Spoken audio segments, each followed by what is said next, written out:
जय हिंद प्यारे बच्चों। जेई मेंस 2026 डेट्स अनाउंस हो चुकी हैं और अब हमारे पास केवल 2.5 मंथ बचा हुआ है तैयारी करने के लिए। तो सभी बच्चों को धीरे धीरे घबराहट शुरू हो गई होगी, क्या करना है, कैसे करना है, फर्स्ट अटेम्प्ट में क्या होगा, कैसी परफॉर्मेंस रहेगी। तो लास्ट 2 मंथ में बहुत सारे बच्चे डिमोटिवेट हो जाते हैं, उनको समझ नहीं आता किस तरह से तैयारी करें कि अच्छी से अच्छी परफॉर्मेंस उनकी आए। तो आज उसी सब बातों के बारे में बात करने के लिए हम आए हैं। तो चलिए एक एक करके बातें करते हैं कि क्या क्या चीज़ों का आपको ध्यान रखना है नेक्स्ट 2 मंथ की तैयारी में। सबसे पहले तो आपको पता होना चाहिए कि चैप्टर वाइज वेटेज क्या है। तो चैप्टर वाइज वेटेज पता होगा तो उससे आपको प्लानिंग करने में हेल्प रहेगी कि कौन से चैप्टर पे कितना ध्यान देना है, कितने क्वेश्चंस आते हैं, कितना कौन कौन से चैप्टर आपके तैयार हैं, उनसे लगभग कितना पेपर आप कर पाएंगे, कितना नहीं कर पाएंगे। तो जैसे ये बता रहा है सेट रिलेशन फंक्शन 1 से 2 क्वेश्चन आते हैं, कॉम्प्लेक्स नंबर क्वाड्रेटिक इक्वेशन से भी 2 से 3 क्वेश्चन आ जाते हैं, मैट्रिक्स डिटर्मिनेंट ये ज़रूरी चैप्टर है, 3 से 4 क्वेश्चन इससे आते हैं, परमुटेशन कॉम्बिनेशन से भी 1-2 क्वेश्चन आ जाते हैं। तो ये पूरी लिस्ट है, इसको आप ध्यान रखिए, सेव कर लीजिए। इससे आपको आइडिया रहेगा कि कौन से चैप्टर्स पर कितना फोकस करना है, कि कौन कौन से चैप्टर आपके तैयार हैं, तो प्लानिंग करने में आपको हेल्प रहेगी। बाकी नेक्स्ट हाई वेटेज चैप्टर्स की बात कर लेते हैं। कौन कौन से चैप्टर हाई वेटेज हैं मैथ्स के अंदर? तो डेफिनेट इंटीग्रल, डिफरेंशियल इक्वेशन, ये इंटीग्रल कैलकुलस के अंदर आते हैं और ये दोनों ही चैप्टर हाई वेटेज चैप्टर्स की लिस्ट में हैं। एओडी से कई सारे क्वेश्चन पूछे जाते हैं। मैट्रिसेस डिटर्मिनेंट से भी खूब क्वेश्चन पूछे जाते हैं। सीक्वेंस सीरीज, बाइनोमियल, इनसे भी 1-2 क्वेश्चन पूछे जाते हैं। वेक्टर 3D से 2-3 क्वेश्चन पूछे जाते हैं और कोनिक सेक्शन से भी 3-4 क्वेश्चन पूछे जाते हैं। तो ये हाई वेटेज चैप्टर्स है, ये आपको पता होना चाहिए और इनकी तैयारी भी अच्छी है कि नहीं ये आपको देखना होगा, अच्छी तैयारी करके रखनी है। डिलीटेड टॉपिक्स कौन कौन से हैं? जैसे स्टैटिक्स और प्रोबेबिलिटी में बर्नौली ट्रायल और बाइनोमियल डिस्ट्रीब्यूशन के क्वेश्चन सब नहीं आएंगे, तो उन पर टाइम वेस्ट करने की कोई ज़रूरत नहीं है अब। इंटीग्रल कैलकुलस में लिमिट ऑफ सम वाले क्वेश्चंस जेईई मेंस के लिए ज़रूरी नहीं है, ये सिलेबस से बाहर है, तो इन पर टाइम वेस्ट अभी नहीं करना है। जब तक फर्स्ट अटैम्प्ट नहीं हो जाता उसके बाद आप चाहें तो इनको पढ़ सकते हैं। मैथमेटिकल रीजनिंग वाला चैप्टर पूरा हट चुका है, तो इसको पढ़ने की ज़रूरत नहीं रही है अब आपको। वेक्टर एलजेब्रा में vector triple product, scalar triple product, मतलब vector triple product of 4 vectors, ये आपको पढ़ने की ज़रूरत नहीं है, केवल डॉट क्रॉस पढ़ना है। बाकी 3D ज्योमेट्री में प्लेन्स, ये सिलेबस से हट चुका है, तो प्लेन्स के बारे में पढ़ने की ज़रूरत, मतलब पढ़ा होगा आपने, सभी टीचर्स पढ़ा ही रहे हैं अब भी प्लेन के इक्वेशन को, तो आप जितना पढ़ा है ठीक है, लेकिन बहुत ज़्यादा लोड लेने की ज़रूरत नहीं है। आपको फोकस करना है 3D में, बेसिक 3D वाले सेक्शन फार्मूला, डिस्टेंस फार्मूला, बाकी स्ट्रेट लाइंस जो 3D वाला है उसके क्वेश्चंस करने पर। रिवीजन स्ट्रेटजी क्या होनी चाहिए, इसकी बात करते हैं।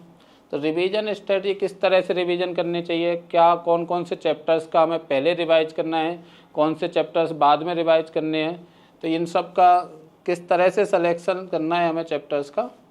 तो सबसे पहले हम बात करेंगे कुछ ऐसे चैप्टर्स जो कि इंडिपेंडेंट है, इनके लिए बाकी चैप्टर्स आपको आते हैं नहीं आते हैं उससे कुछ खास फ़र्क नहीं पड़ता है। तो ये चैप्टर्स आपको सबसे पहले अच्छे से तैयार करने हैं। इनमें है vector 3D, matrices determinant, sequence series और स्टैटिक्स। ये सभी ऐसे चैप्टर्स हैं जो एकदम इंडिपेंडेंट है, इनके लिए आपको बाकी किसी चैप्टर की जानकारी है नहीं है उससे कोई खास फर्क नहीं पड़ेगा। तो ये चैप्टर्स आपको अच्छे आने चाहिए और वेक्टर 3D से काफ़ी क्वेश्चन आते हैं, मैट्रिसेस डिटर्मिनेंट से काफ़ी क्वेश्चन आते हैं, सीक्वेंस सीरीज से भी 1-2 क्वेश्चन आते हैं, स्टैटिक्स का भी 1 क्वेश्चन आता है।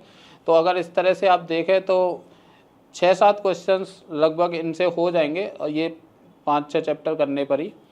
तो इन चैप्टर्स की तैयारी आपको सबसे पहले करनी है। इसके बाद दूसरा सेकंड जो स्लॉट है आपका चैप्टर्स का, वो किस तरह से रखना है आपको। तो सेकंड में कुछ चैप्टर ऐसे हैं जैसे प्रोबेबिलिटी है, एओडी है, डेफिनेट इंटीग्रेशन है, कोनिक सेक्शन है।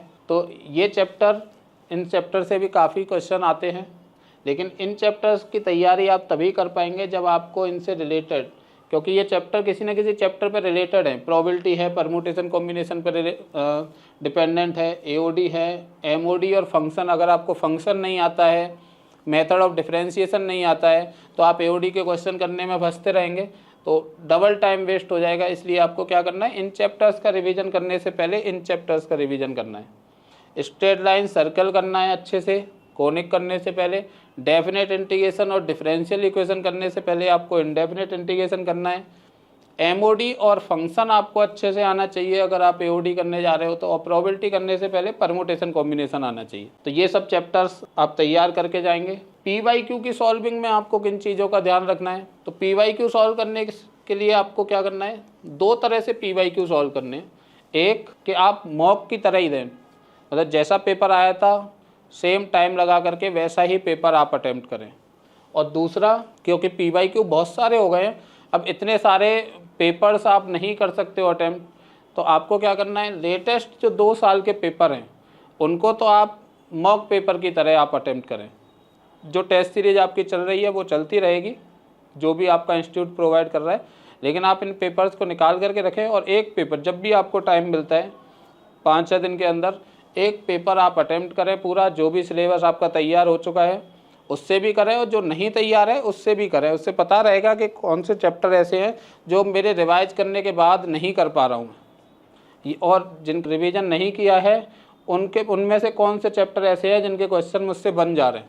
बाकी जो 2 साल से पुराने पेपर है पीवाईक्यू वाले, उनके क्वेश्चंस को आप चैप्टर वाइज करिए। जब भी आप अपने नोट्स रिवाइज कर रहे हैं तो नोट्स रिवाइज करने के बाद में उस चैप्टर के पीवाईक्यू निकालिए और उनको प्रैक्टिस करिए।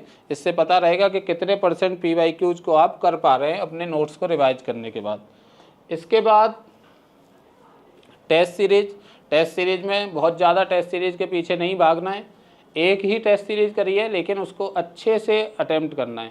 ऐसा नहीं है कि हम रोज़ाना हर दूसरे दिन कोई ना कोई पेपर दे रहे हैं लेकिन टेस्ट के लिए सीरियस ही नहीं है। हम टेस्ट दे के चले आ रहे हैं, जो भी नंबर आ रहे हैं हम ठीक से ना उनको एनालाइज कर रहे हैं ना कुछ कर रहे हैं। तो एक टेस्ट सीरीज बढ़िया है, एक टेस्ट सीरीज दीजिए, जो भी आपका इंस्टीट्यूट करवा रहा है उसी पर रिलाई करिए। और जो भी टेस्ट आप दे के आ रहे हो पूरी तरह से सीरियस होकर के टेस्ट देना है, और टेस्ट दे करके जब घर आ जाते हो तो उस पेपर को एनालाइज करना है, क्या गलतियाँ रही उस पेपर में, उस पर आपको पूरी तरह से ध्यान देना है और उन गलतियों को नोट डाउन करके उनको दूर करने की कोशिश करनी है। नेक्स्ट है स्पीड और एक्यूरेसी, मतलब एक तो लेवल का आपको ध्यान रखना है, कहीं ऐसा ना करें कि हम मेंस की तैयारी कर रहे हैं लेकिन क्वेश्चंस हम एडवांस लेवल के कर रहे हैं। स्पेशली मैथ में ध्यान रखने की इसकी ज़रूरत है, क्योंकि मैथ में क्वेश्चन करने में थोड़ा टाइम ज़्यादा लगता है बाकी सब्जेक्ट से। तो अगर आप बहुत एडवांस लेवल के क्वेश्चंस बहुत ज़्यादा करोगे तो स्पीड आपकी थोड़ी स्लो हो जाएगी, और फिर आपको क्वेश्चन आते भी होंगे लेकिन पेपर पूरा नहीं कर पाएंगे आप मेंस का, तो फिर आके शिकायत करेंगे कि पेपर लेंथी आ गया था और हम नहीं कर पाए सर, पूरा नंबर नहीं आए। तो लेवल का ध्यान रखना है आपको, और एक टाइम बाउंड प्रैक्टिस भी करनी है। टाइम बाउंड प्रैक्टिस का मतलब है कि आप दिन में एक बार या 2 दिन में एक बार ऐसा ज़रूर करें कि जब भी आप क्वेश्चन करने बैठ रहे प्रैक्टिस के, तो आप टाइम लगा लें कि 1 घंटे 20 मिनट में मुझे 25 क्वेश्चन करने हैं। जैसे बिल्कुल पेपर में करते हैं वैसे ही आप असाइनमेंट सॉल्व करें घर पे। उससे क्या होगा कि एक आपकी स्पीड बनी रहेगी कि पेपर में जिस स्पीड में आपको क्वेश्चन सॉल्व करने हैं उस स्पीड में अगर आप असाइनमेंट ही सॉल्व करेंगे तो आपको आदत ही ऐसी बन जाएगी कि आप उसी स्पीड में एग्जाम में भी आराम से क्वेश्चंस कर पाएंगे। तो टाइम बाउंड प्रैक्टिस बहुत ज़रूरी है, इससे एक स्पीड मेंटेन रहती है बच्चे की, नहीं तो स्पीड स्लो होने की वजह से बच्चे सारे क्वेश्चंस नहीं कर पाते पेपर में।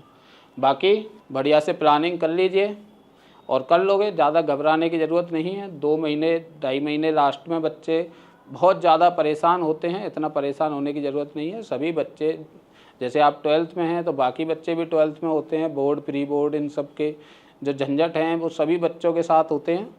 तो आपको ज़्यादा टेंशन नहीं लेनी है, बस आपको जो जो कमियां हैं उन पर काम करना चालू करना है, उनके बारे में सोच सोच के परेशान नहीं होना है।